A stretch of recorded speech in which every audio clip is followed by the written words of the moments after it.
kasamang Sir Rod at Ma'am Angel Garcia, nasawi nga ang isang 5 anyos na kindergarten pupil matapos tamaan ng stray bullet habang nasa loob ng classroom sa barangay Damabalas Elementary o Datupiang, Maguindanao del Sur.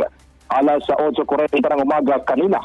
Sa report, kinilala ang nasawing biktima na si Farhadina Lutia, na residente ng Dato Salibo sa katabing bayan.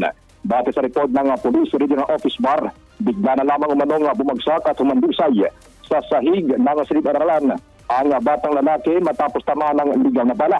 At nangatingnan at suri naman ng mga nakapaligid na individual. Bata ay tumambad na lang naduguan na ito dahil sa tama ng balang pinaniniwalaan mula sa isang long firearms.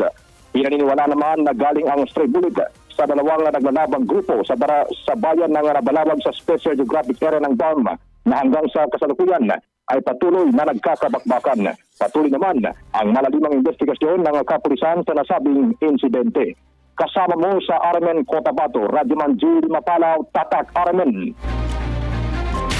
RMN Network News.